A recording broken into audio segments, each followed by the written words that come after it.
Madame, Monsieur, bienvenue à cette édition de Entretien avec, dans le fauteuil de l'invité, le ministre de l'Agriculture et du Développement rural, Gabriel Bayrobé, avec qui nous parlerons de l'employabilité jeune dans le secteur agricole en cette onzaine de la jeunesse. Bonjour, Monsieur le ministre, et merci de nous recevoir. Bonjour Lucrèce. Alors, dites-nous, Monsieur le ministre, en cette onzaine de la jeunesse, quels sont les chiffres du chômage au Cameroun? Mais si on se réfère aux données de l'Institut national de statistique, qui estime que 35% des jeunes sont en situation de chômage ou de sous-emploi, et lorsque l'on sait que ce même institut dit que la population camerounaise contient 57% des jeunes, quand on fait rapidement le calcul, ça nous donne 5 millions de jeunes en situation de chômage ou en sous-emploi. Alors, Monsieur le ministre, le chef de l'État n'a de cesse d'appeler les Camerounais de manière générale, les jeunes, les adultes, les femmes, à retourner à la terre. Au niveau de votre département ministériel, quelles sont les opportunités de création d'emplois jeunes? Déjà, de manière générale, l'agriculture a été identifiée à bon escient comme étant le pilier principal de notre économie ou bien de la transformation structurelle de notre économie. Et l'agriculture au sens large vient en tête de création des emplois devant le tertiaire et le secondaire. En ce qui concerne les jeunes, aujourd'hui dans l'agriculture, nous développons toute la chaîne de valeur, c'est-à-dire depuis la production des semences, que ce soit des semences en grains ou des plants, dont il y a déjà un métier de semencier qui est une opportunité pour les jeunes. Il y a la production.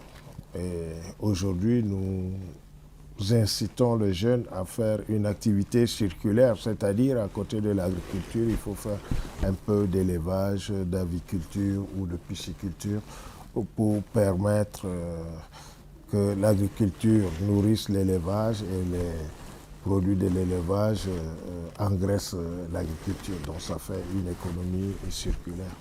Ensuite, nous avons la transformation. De plus en plus de jeunes se sont lancés dans la transformation, que ce soit du cacao, de l'ananas, du manioc, de la banane plantain. Ce sont des filières qui ont au moins 10 sous-produits dont la transformation permet d'attaquer un marché. Ensuite, vous avez le packaging qui est devenu un outil important pour le commerce des produits agro-pastoraux. Et enfin, il y a la distribution.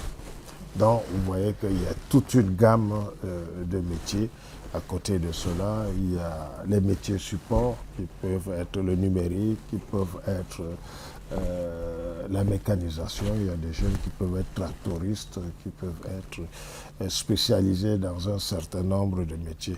Lorsque vous prenez juste le cacao, le CICC a spécialisé les jeunes dans 3 métiers principaux parce que lorsque vous récoltez les cabosses de cacao, il y a l'écabossage, il y a la fermentation et il y a le séchage. Donc ce sont les 3 étapes qui sont importantes pour la qualité du cacao.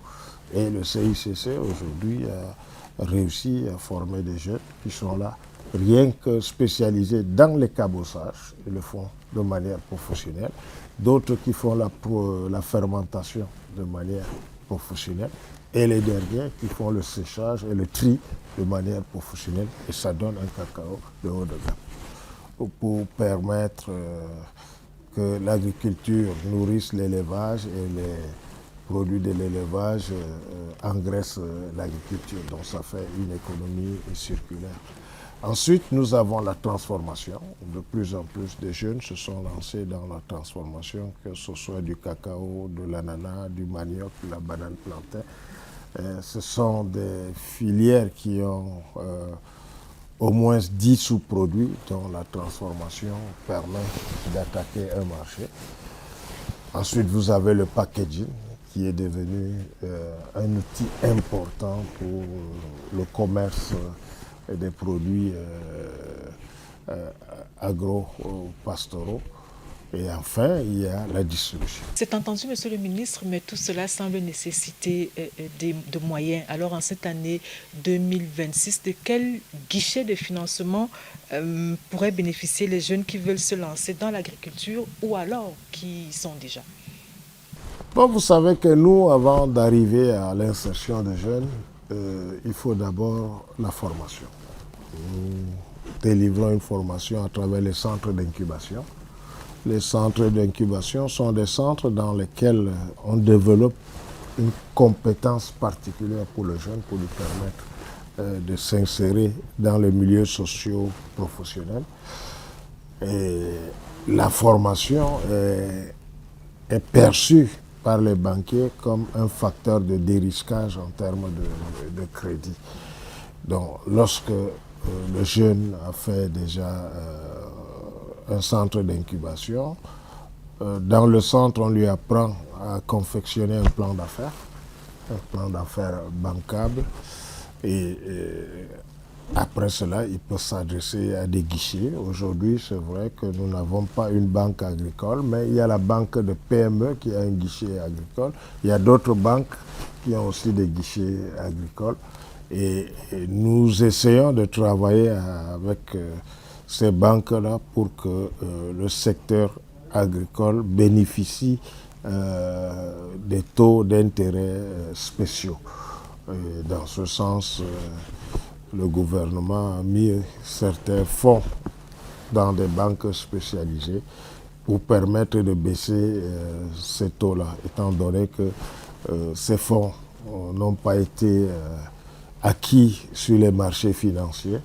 Ils ont été acquis gratuitement. Il n'y a pas de raison qu'on n'arrive pas à des taux qui parfois peuvent être à 6,5%.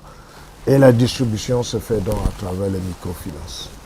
Alors, Monsieur le ministre, si je vous ai bien perçu, vous pensez que l'incubation est l'une des meilleures approches pour l'insertion socio-professionnelle des milliers de jeunes et la création de leur entreprise agricole, c'est cela?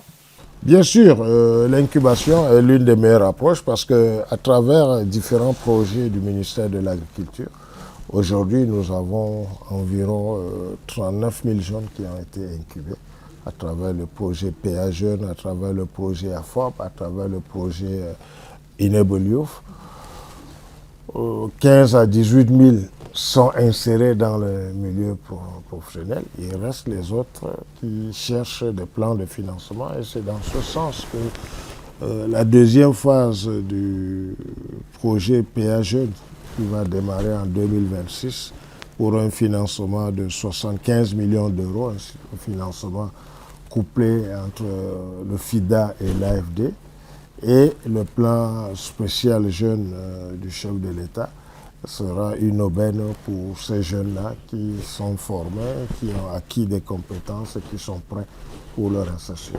Monsieur le ministre, justement, vous avez vu le 10 décembre un bébé en compagnie de votre collègue du travail de la sécurité sociale. Et puis le 31 décembre 2025, le chef de l'État a annoncé une provision de 50 milliards pour les femmes et les jeunes lorsqu'on sait qu'un guichet de financement complète l'écosystème d'un incubateur. Peut-on savoir les éléments, connaître les éléments qui vous ont permis d'anticiper, pour ainsi dire, la création de ce guichet de financement par le chef de l'État à l'insertion professionnelle des jeunes porteurs de projets? L'avenir de l'agriculture, c'est la jeunesse, donc les jeunes et les femmes. Et c'est pour cela que chaque fois qu'il y a eu une opportunité pour mettre les jeunes au devant de la scène, leur permettre d'acquérir des connaissances, leur permettre d'aider notre secteur agricole à se développer. Nous n'avons pas hésité.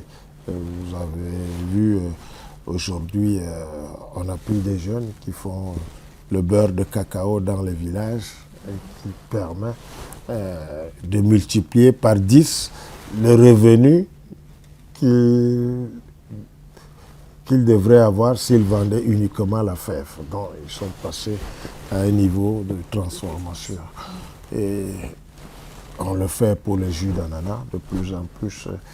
Beaucoup de jeunes sont dans les jeunes. On le fait pour le séchage d'un certain nombre de produits maraîchers, de fruits, et ainsi de suite. Alors, la filière banane plantain a conçu un modèle d'incubation innovant dans le cadre de son programme Un jeune, une plantation de bananes plantain orientée vers un marché et un avenir, en plus des outils didactiques et managériaux qui sont délivrés à ces jeunes-là. Ils sortent avec un kit d'amassage technique, 500 plants de bananiers plantains à haut rendement, des intrants et un contrat d'achat. Que pensez-vous de cette initiative et comment votre département ministériel pourrait l'accompagner? Il s'intègre parfaitement dans la politique du gouvernement parce que déjà, la loi sur l'interprofession qui nous permet de migrer de l'agriculture de subsistance vers une agriculture commerciale a disposé que pour chaque produit agricole, il faut un marché. Bon, il faut déjà un produit, un marché. Un produit, un marché. Ça, c'est la première chose. La deuxième chose, il faut intensifier ou bien améliorer la production du matériel végétal. Et c'est pour cela que dans le cas de la banane plantain, au lieu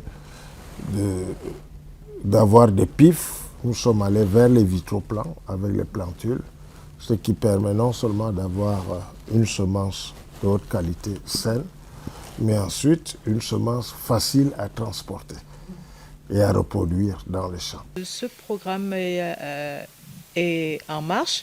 Des dizaines de jeunes se sont déjà formés, notamment ceux qui sont venus dans le cadre d'un partenariat avec l'association Agora, qui est une association privée. Selon vous, comment faire en sorte que le discours du président de la République fasse écho auprès des autres pour que ce ne soit pas seulement une affaire du président de la République, mais une affaire que l'employabilité jeune soit une affaire d'élite, une affaire des collectivités territoriales décentralisées. L'incubation, lorsqu'on prend le cas de Agora, c'est des jeunes qui ont appris à connaître les maladies de la banane plantain et c'est des jeunes qui ont appris à connaître le calendrier agricole de la banane plantain. Ils savent que à telle période, il y a des vents, il faut banner le plant de banane plantain pour que le vent ne le renverse pas, et ainsi de suite. Donc, il y a des choses qu'ils ont apprises et ils deviennent dans des professionnels qui savent où est-ce qu'ils vont. Et pour nous, c'est une manière de permettre à ces jeunes de mettre en pratique ce que le chef de l'État a l'habitude de dire, à savoir que la terre ne trompe jamais et que l'agriculture est notre réelle richesse. Beaucoup, comme le président de la filière banane plantain, Tony Obam, pensent que les différentes chaînes de valeur doivent devenir des business qui rapportent aux jeunes de l'argent, pas tout de suite, mais après le dur labeur. Et comme le président Tony Obam, beaucoup pensent également que le secteur privé pourrait jouer un rôle plus important dans ce chantier-là. Comment pensez-vous pouvoir davantage impliquer le secteur privé? Il faut embrasser toute la chaîne de valeur de l'agriculture. Il faut transformer, il faut créer, il faut ajouter de la valeur aux produits agricoles pour créer encore plus de richesses. La deuxième chose, c'est que le secteur privé a la facilité de mobiliser des ressources. Et c'est pour cela que dans le projet, par exemple, Plaine Centrale, nous essayons de lever un verrou que le secteur privé redoute, à savoir l'accès au foncier.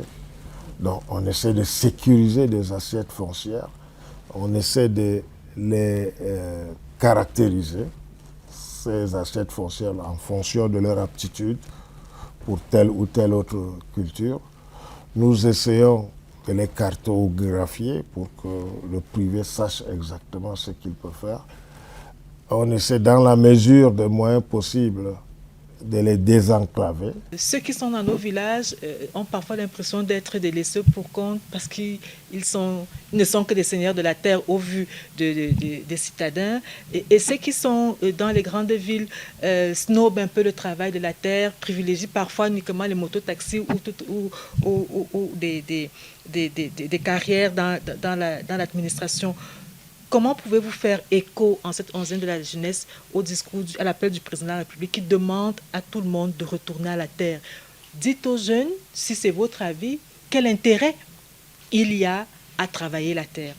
Nous avons des institutions qui sont là pour aider les jeunes à concevoir un projet, pour aider les jeunes à mettre en place un projet et pour aider les jeunes à s'orienter vers le financement d'un projet. Donc, aujourd'hui, les conditions sont réunies pour que les jeunes deviennent effectivement la force motrice de notre économie. Et ces conditions-là, le gouvernement essaie de les améliorer. C'est vrai qu'avec les institutions bancaires, il y a le problème de garantie, mais le gouvernement essaie de mettre en place des fonds de garantie pour limiter, pour partager le risque de ces institutions bancaires et les amener à prendre plus de risques vers les jeunes qui sont formés, qui ont des plans d'affaires bancables et qui, à travers l'incubation, ont des compétences qu'ils peuvent mettre au service de l'économie. Donc moi, je crois qu'aujourd'hui, les jeunes ont toutes les possibilités et nous avons beaucoup de filières porteuses. Merci beaucoup, monsieur le ministre de l'Agriculture et du Développement rural, d'avoir accepté de nous recevoir pour parler de l'employabilité jeune dans le secteur agricole. Le chef de l'État n'a de cesse de le dire, la terre ne trompe pas. Peut-être faut-il également essayer cette voie-là pour se faire une place au soleil. Merci, monsieur le ministre. Oui, merci Lucrèce. Et le chef de l'État dit aussi, il demande aux jeunes d'oser, de créer, d'innover et d'être les entrepreneurs dont le Cameroun a besoin. Et je crois que c'est vers là qu'ils doivent s'orienter. Merci, monsieur le ministre. À très bientôt sur ces mêmes antennes.